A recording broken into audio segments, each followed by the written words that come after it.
Hey Troy, thanks for coming on Social Dream Machine. I'm excited to talk to you about your creator journey. So you went from, I guess, working probably a little bit more in the corporate world. I think you worked with alcohol before, and now you're becoming a ghostwriter and a published author. So let's kind of unravel some of this story. And I also want to get into like some tactical information, how you sold your first few accounts, like later on in the episode. But to give us just, I guess, a bit of like a context, just tell us like where you've been and where you're headed. Yeah, you're 100% right. I was in alcohol sales for my entire adult professional career and worked for craft distilleries and, mainly like sales, marketing, and small companies. You wear a lot of hats, right?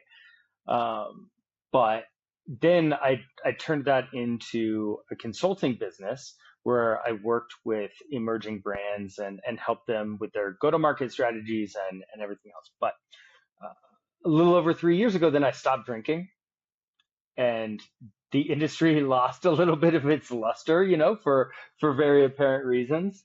And and then like 100 days after I quit drinking, I got cancer. Right? I had the cancer. I had cancer before, but I just found out about it 100 days in, and that experience just kind of changed everything for me. And I had to learn a lot of stuff really fast to like keep my shit together.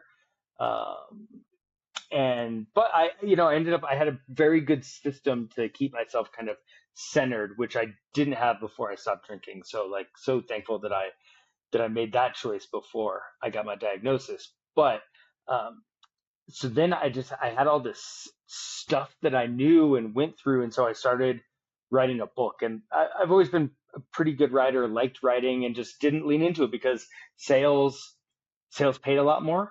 So I just leaned into that. Uh, but then I was like, well, maybe it's not too late to be a writer. Like you hear that story all the time where it's like never too late, never too late. So I start writing this book. I have a good prospectus. I have some good mentors, and I send it out to a bunch of literary agents. And one gets back to me and said, "Hey, I really like this idea, but I only work with people who have an audience." And initially I was like, "Well, that's pretty lazy. Like, isn't that your job? Like, I write the book, you get my audience. Isn't that like I have no idea, right? Like, I'm just a guy who sold booze for a long time." And after a day or two, I was like, okay, maybe she has a point, right?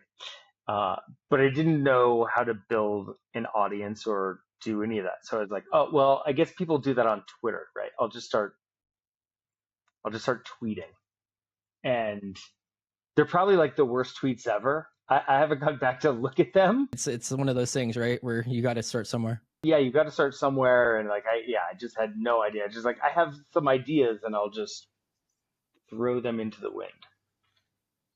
And this guy DMs me, and he's a professor at Georgetown, and he says, "Your story's pretty interesting. Have you ever thought about writing a book?" Universe. Exactly. And I said, funny you should ask. I'm about halfway through a book project right now. And I guess he started this program as a class and was like, wouldn't it be cool if all my students could be published authors? And kind of guided them through because it was a thing that he did when he was younger, and being an author changed his life, and he wanted to give that to his students. And he's since then kind of built it up into a company. And the philosophy behind it is amazing, and their coaches are great and everything else. So I say, okay, man, like let's go, let's do this. And so I start writing a book, or well, I was halfway through at that point, but now I'm getting coached in writing the book, and it's it starts to go a lot better. And and so now, like, it's available for pre-sale. It's gonna get printed in the spring. My first draft is back from my editor, and I have a shit ton of revising to do, but and it's really good. I'm proud of it so far. I think it's gonna be even better. Um, but then in that process, because like part of their deal, which I really like, is there's no like I don't get paid up front. I actually like pay them to help me develop the thing, but then I keep 100% of the rights to it Mm, afterwards. So I don't give anything up, and then I can do with it what I choose. And so I'm like, okay, well, I would still like to make some money by writing, mm-hmm. and then I learned about ghostwriting. Got to survive. Yep. So how did you learn about ghostwriting? I had no idea that this is just like an ecosystem that exists on Twitter and LinkedIn. Like it makes total sense when you say it out loud. Like people want to share their message, but they're either not good at it or they're just better at other things, right? So they delegate. Yeah, they delegate. And I said, oh, well, like that's interesting and that's cool. And that's like a way for me to start generating revenue and paying my bills and everything else while writing, which is really what I want to be doing anyway. So yeah, so I leaned into that. So let's talk a little bit tactically and maybe strategically how you got your first couple ghostwriting clients. Like how did it happen? And I don't know if you had any sort of psychological barriers that were going into it, like doubt or anything like that. I'd like to explore that too. The biggest issue that I had getting my first client is that I had these two goals, right? Goal number one, I'm writing this book and I want to share, but I also want to test the ideas that I'm putting into this book, right? But then secondly, I want to get ghostwriting clients. And so I dealt with that a lot, like that tension between ideas that I have in my mind versus content that is going to generate leads and turn into ghostwriting clients. And I fought with that for months. I fought with that for months. And and then I just, you know what, I did, like it sounds so silly. I just said, well, I'll just dedicate a couple days a week to posting about writing and about ghostwriting as lead generation content. And then I'll let the other posts, talk about the ideas that will ultimately be in this book. And and it worked. And it didn't take that long. It took a couple weeks before I got somebody to ping me and say, "Oh, I really loved your post about Bruce Lee." Like, can Interesting. What yeah, was that like post? I'm up Bruce Lee. So what did that have? Like, do you remember part of it or? yeah, it was, it's like his famous quote, like I don't fear the guy who knows 10,000 kicks. I fear the guy who practiced one kick 10,000 times. Mm, and and that resonates with me, like like I'm all about not quick fixes, not the 8-minute abs, not going through the drive through, not going, but like consistently making good choices and kind of nurturing your life. And mm, so that idea kind of resonates with me. And for sure. he kind of said the same thing that you just said. He's like, oh my god, I love Bruce Lee, I love that quote, this post was awesome, let's talk about you writing for me. So he was already used to the system of ghostwriting. He was used to a system of ghostwriting. Yeah. I guess how do you know what to do? Like, did you just ask him a bunch of questions, or did you say, "Hey, I'll write you like one post a week," or how does one think about that? I guess as a new offer for a creator. Yeah. He asked, he said, well, would you write a post for me?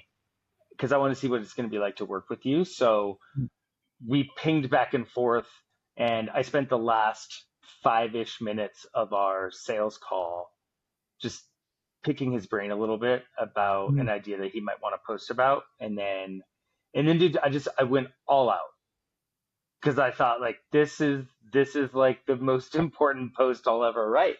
Sure. So, like post it, like I wrote it, let it sit, edited, I turned it into a carousel, which he didn't ask for, but I was like, I got it. Like, I'm Impressive. not leaving anything on the table. So, whatever, the carousel, like 10 slides and, you know, thoughtfully done, like in his brand with a slight tweak to it. And then he liked it and hired me, and we've been working together for months since. How does that work though? As like, does he hire you like on a retainer, or is it like per piece, or how does one think about some of those things, because on the business side of things, I'm just getting started myself. So I think that a lot of the times, like, I don't know what to offer people sometimes, or like as you're exploring your offers and things like that, did you come up with some sort of deliverables and a set cost, if you don't mind me asking? Yeah, it's a monthly retainer, and I produce a few posts a week, and we meet we meet every week. That's not how all of my clients go. A lot of times I will just meet with them once a month, but um, man, this guy's awesome, and he has so many ideas, and they're always flying through his head. So we meet once a week, and tweak things and stuff like that. And yeah, and we just it's pretty consistent. We meet once a week. I write, I edit, send things his way. He sends me voice recordings. And, I don't know. For some ghostwriters, this might sound like a complete nightmare, but I love the guy. He's so interesting, and he is in interesting rooms, Mm. which makes our conversations fascinating to me. So a lot of times those meetings don't feel like work.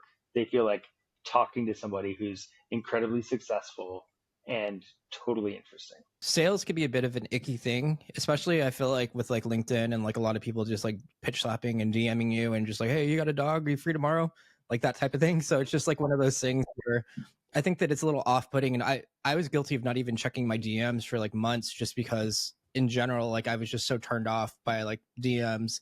And I knew that that was a flaw, because a lot of the selling happens in the DMs. I've realized like a lot of like the deals that are closed happen in DMs. I actually have something that was really interesting. Before we started recording, I told you that me and my partner set up something where we're doing like a $99 like 2 hour Q&A for like ask me anything on how to do a podcast. And I hit up this guy and I was like, hey, like he was a CEO of a company. I was like, hey, would you be interested in coming to this? I think you'd be great for starting your own podcast. And he's like, I'm not interested in that, but I'm interested in having you help me come on video. And I was like, okay, cool. And it ended up being like, ended up closing like I don't know, $500 for like 3 hours of my time or something like that, which is like pretty cool, because it was just sitting there. And obviously you want the ones that are more like recurring, but I think at the same time, like there's so many opportunities that happen, and that wouldn't have happened unless I sent a message. And I think that, so, to some sort of degree, like there's just like guilt in the back of my mind for some reason, where I don't know, there's something that I'm unraveling about like selling and guilt. And I don't know if you've experienced any of this as well, or like if you have any thoughts on how to overcome it. You hit the nail on the head when you said you just sent the message. Like that's kind of the biggest hurdle, and it's a hurdle that it took me a very long time to get over as well, because just like firing DMs was not in my wheelhouse for a long time either. Not a thing that I like to do. It felt like checking email again, like over and over and over again. But but yeah, like a lot of selling happens there, and it's sort of the place you have to be for a little while, right? And I don't know, I'm like, um, hopefully that like will go away at some point, but I don't know, maybe it doesn't ever, and it always happens in the DMs. I think that's different for everybody's, based on people I talk to. And in terms of sales feeling icky, um, I was in sales for a long time, kind of my whole career, but selling, like bottles of whiskey to people. And there are a lot of people in that industry who are very pushy, very type A, and that's just not me personally. Like I always felt gross kind of doing that. Um, and I would tell, then when I was a sales leader, I would tell my teams like, hey guys, listen, um, nobody makes any money on the dusty bottle, right? So like making one sale is not impressive, right? And it's not gonna change your life, and it's probably not even gonna pay your home mortgage. It depends on what you're selling, of course, but where it really happens is the rebuy, right? The second sale when they come back, right? And that's kind of your point. Like, like good for you, man. You got the one gig, and hopefully you turn that into another one, right? And when it recurs, that feels good, because then you open yourself to the possibility of that guy telling his friend, who then can hire you again, right? And then it starts to get a little bit more inertia.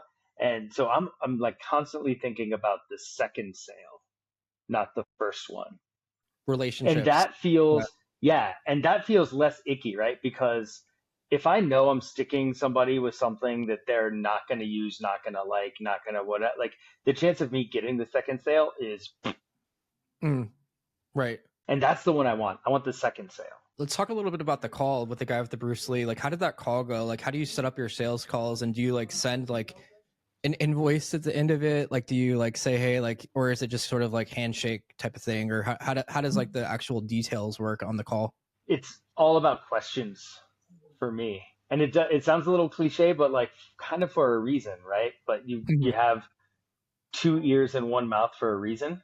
Mm-hmm. And so I try to listen twice as much as I talk on Fair. a sales call, especially because like the person on the other end of that call will tell you what's bugging them. They wouldn't be on the call if they didn't want to solve a problem. And they're also going to tell you what they would like it to be, you know? And I think biggest the biggest thing I try and do is go into those with curiosity. The times that I have failed, it's because I assumed too much before the call or I assumed too much during the call, right? I assumed, oh, everybody wants lots of followers, right? Like some of my clients don't care about growing their followers. They want their page to essentially be a resume. So you're listening a lot, and then do you have multiple sales? Like, how do you look at? Do you think that you need multiple sales calls, or do you think that like one is enough? And what's your thoughts on like following up too? Because I had a client, or not a client, but someone the other day that I spoke to that wanted to start a podcast, and we had a conversation, and he said, "Yeah, let me think about it," which is totally fair. But as an old salesperson, I realize that follow up is super important, but I know that a lot of creators don't necessarily follow up with people, which is probably a mistake. Like how would you follow up in that situation? And like, what's your thoughts on follow up? Or do you think that you should just go after new people? So for me, like 90% of sales happens before and after the sales call. What happens during the sales call is like 10% of it, right? So and you're asking about follow up, but the pre-work is is I would say more important. And the better you do the pre-work, the higher close rate you're going to have on the call, and it's going to reduce the amount of follow up you have. For somebody who says, "Oh, I just have to think about it," I want to know what they have to think about. Like, is it money? Is it because they don't think that you can actually do the job and they need social proof, or they need like a kind of guarantee or something like that to just make them feel a little bit safer? Cozier. Yeah, yeah, man, they got to feel a little cozier. Yeah, they got to feel a little cozier because when I hear I have to think about it, it means like I don't feel safe yet. Like I'm worried, right? That's an objection of fear to me. And so you got to find out, so like what did that guy have to think about? Was it the budget? Was it he had to run it by a different decision maker? What did he need to think about? Yeah, I probably should have asked that on the call, but it was really interesting because I found myself even saying, "Hey, like like I'll work with you like 4 sessions, and then you can cancel at any time after." So it felt safe in the way that I offered it, Hmm. meaning that like I wasn't locking anyone in like 4 sessions, and if you don't like it, like you could leave at any time or whatever. But it's really interesting because going back to that situation, I probably should have asked them at that moment, like, what's going on, like what's holding you back, because I don't know if it was the cost, or because $1,000 seems like a lot of money depending on, but it also doesn't seem like that much money because I would spend $1,000 like all day long if it's something that I felt could change my life. So I don't know. What's your thoughts on that? Like, is there like a certain amount of money that's like I don't know, because if you look at it hourly, it's like $250 an hour, which some people are like, dude, that's like as much as like a lawyer or whatever, and some people might have a problem with that, but at the same time, it's like, well, if you want to go put in like 4 years of work to get to the point where I'm at, then go ahead and do that and waste your time or whatever. So I think that to some sort of degree, like this concept of value and what people are willing to pay is very interesting. And like I think that to some sort of degree, on the flip side, people feel that if it's more expensive, that it's more valuable to some sort of degree, and it might not even be better. If you're willing to discount it right away, then you probably don't see it as valuable. And if you don't see it as valuable, then whoever's on the other side of your sales call doesn't see it as valuable either. So that is that's just a mindset that you have to have, which is you're solving a problem. You're not offering a service, right? Is a very, maybe it's nuanced, but I think it's an interesting flip to think about. Because if you're just offering a service or you're just offering a product, then it seems less valuable than if you're offering a solution to somebody who like really has this pain point. And to my point earlier about not assuming too much before the call, like that, like money is always a thing that is hard to not make assumptions about, but the minute that you do, you limit yourself and your clients. So for example, I worked in a wine shop back in the day, okay? And people would come in all the time and they'd say, oh, okay, I need a bottle of wine for dinner, not, something that's not too expensive. And I would just ask them, like, what is not too expensive in a number? Because for one person, you know, $100 is expensive for a bottle of wine, and for some people, that's what they drink every day. Or more, more often it's like a $20 bottle of wine for somebody that's just a daily drinker, and for other people, they're like, no, man, I spend half that. So did you have a feeling then, like with the Bruce Lee guy, that it was going to close, or did it close on that call, or did you have to like continue to follow up on that particular one? And did you have a feeling that it was going to close if it did close on that first call? It closed in that he wanted to move forward, but wanted a sample post. Okay. So it was sort of like, if I give him a post that he really likes, then it's done and done. And if not, then I go on my way. So not 100% closed, but it wasn't a firm no either, right? It was a classic, like, it's called the take the puppy dog home close, right? Like if you, if you're selling dogs, you're like, oh, just take the puppy home and see if it likes you, right? Like nobody's returning that puppy, right? Right. Kind of same thing, right? Yeah. But I literally before this call had another sales call. It was my first call, and that closed on the call. How did that one go? It was great, and it's my same strategy, right? Like she talked 90% of the time. I talked a little bit. I understood her issue, and said, well, my solution is like, I'm really going to get you organized. That was her biggest deal, right? Hers wasn't like, I'm bad at writing or this or that, or I don't like writing or I don't like content. Like you hear that sometimes, but hers was just like, I have so much going on. I don't feel very organized. I said, oh, I can take care of that. We're going to set up this cadence. We're going to have these topics. This idea will generate this piece of content and this piece of content and this piece of content. I'm going to give it all to you at once. It'll go out on the timeline on a scheduled, on a calendar, scheduled out, and it'll be super organized. And she said, amazing, let's do it. She also said, I've tried this before and it didn't really work. How do I know? Like, I don't want to waste money. And so for her, typically I have a guarantee, right? Like we'll get 1,000 followers a month, or I'm going to work for free until I get you there, right? Again, to make people feel cozy. But she's not as interested in gaining 1,000 followers as she is about having a good presentation for her audience and seeming like an expert, because she is an expert. And she's worried that delegating to somebody who doesn't have the same level of expertise that she has might diminish her image, which is completely fair, right? I get it. What does she do, out of curiosity? Oh, she's a founder. Okay. She's a founder of a software company. And so she's writing a lot about her software then, kind of, or is that a lot of the topics? Yeah, it's about the software, and then and she does a lot. Like she's on a lot of podcasts, and she does a ton of stuff. She needs help then. Yeah, she needs to keep it all together. She needs to be organized. And I said, well, let's work together for a month, and at the end of it, if you don't have things that you feel comfortable posting, then we will revise and revise and revise until you feel good about it. So you will have something at the end of this. And if I have to work that second month for free to get there, okay, that's fine.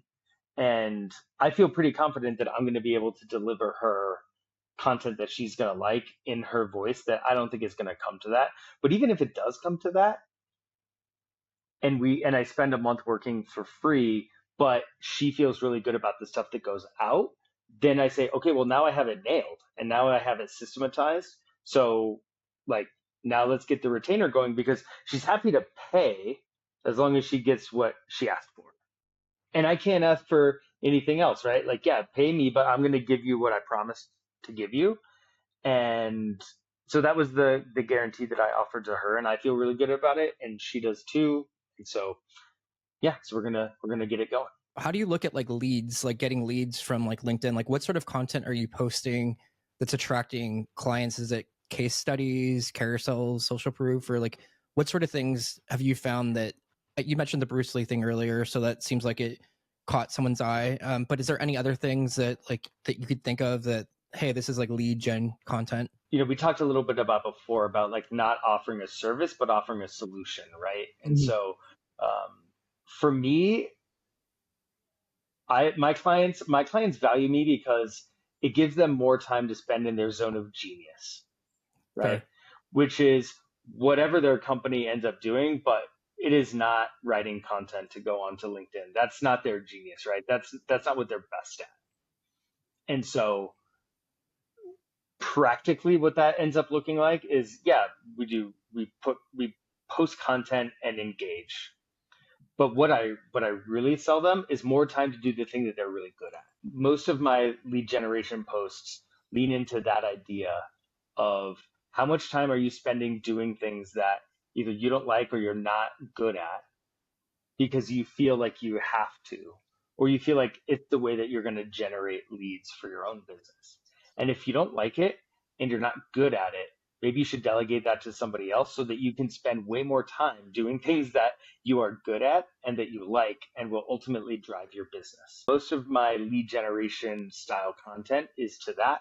And then the other type is about the process, like what it's like to work with me, right? It's like, okay, well, we're going to follow these steps. I call it ICE, right? We're going to do an interview, then I create content, then you put your eyeballs on it. I like that. Nice framework. Simple and like makes sense. I could visualize it in my head.